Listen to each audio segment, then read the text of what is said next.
I should just start walking extra. Wait.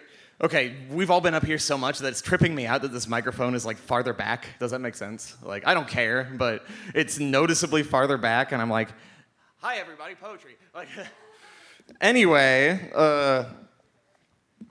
I'm tall. Before I begin, I have to pull up my poem. Also, before I begin, I just want to say that I love all you poetry people. Yay. Thank you for making me feel safe and sound and at home, and hell yeah. I don't need to say that shit, you guys know. Anyway, I've got very new shit. Finished it in my bathroom earlier. So, yeah, thank you. Those of you that have been coming here a long time and those of you that know me well know that I have really fucking weird dreams. I have ultra vivid dreams, lucid dreams. I have prophetic dreams, and I like to write about them. And one of the pieces that I read a lot is called A Dream in 6 Parts. I will not be reading that because that is old shit. However, I've had enough weird dreams lately that I have new dream shit called, instead of A Dream in 4 Parts, I'm calling it Tetrad. 1, I dreamed of 3 deaths, 2 by car and 1 by knife, and of the ghosts, both real and imagined, which lingered in the periphery. The 3 were each tragic, but none so much as the brutal murder which I was powerless to stop. I woke in tears, but soon laughed to recall the scene of the crime. Wispy clouds and cartoon rubber trains, pastel floors and piano keys like trampolines, upside-down escalators and bouncy walls, reminding me that the horror at play was not real, although it may have seemed real. And that whole day after, I carried a weight for having witnessed people I loved dying, feeling a morbid sense of responsibility to tell them, to express my gratitude for their state of being alive and well in this realm, though I kept my strange grief and stranger relief to myself. 2, I dreamed of an exquisite theater, each seat prepared for a rich patron with cookies and caviar and Chateau Lafite Rothschild by the glass. I found myself alone there before the curtain rose, before anyone else arrived. Guest to the liminal, but I had no invitation. I stole a cookie out of spite, knowing the incoming high-class filth dressed in gold and diamonds could more than afford to have their precious hors d'oeuvres purloined by this petty phantom pest, creeping through the aisles and balcony seats like Bela Lugosi or a hair-raising Lon Chaney from a century ago.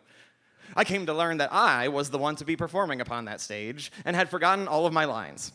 Indeed, I'd never learned them in the first place. What does it mean, I wonder, to stumble and scramble in a vain preventionist attempt to not disappoint? They arrived to be entertained, and I could not deliver. They expected a spectacle when all I could offer was silence. 3, I dreamed of owls in a pair. 1 ashy white, 1 regal horned, both stooped within my crab tree. They called from afar, and I listened. They beckoned to me. And the horned owl suddenly began to glide over, feathers in sway, but quiet as winter. A ring on my finger had caught his eye, once amber orange, but now bright and emerald and fixed on me. A ring of blue gold stone that no longer belongs to me. A ring that was gifted, then stolen, then returned. A ring that does not leave her own finger now. The stories that jewelry must have. The things it must have seen. So I found it odd that it found its way back to my possession. Something no longer mine upon my hand again. Something shared and shiny, drawing in outside forces that wished to keep it for themselves. The owl did not take my ring. In fact, it fell asleep in my lap. Night hunter in sudden need of rest and salvation, and in my arms it found sanctuary. 4, I dreamed of mysterious roads which I've traveled in the night. Highways and low ways, here ways and there ways, near ways and far ways, every which way ways. Each of them a detour from some familiar route. Each of them a long and lonely road leading to some mirage of a place that looks just real enough, but turns out to be sweet cosmic dust settling in the folds of my hippocampus. Always somewhere to go, but never an easy way to get there. Always a need to return home, but never close by, never anywhere familiar. Finding strange comfort in the unknown, but burdened with the duty to stay on course. The concrete twists and turns under ethereal street-like glimmer like little supernovas, smiling and winking upon this sleeping soul.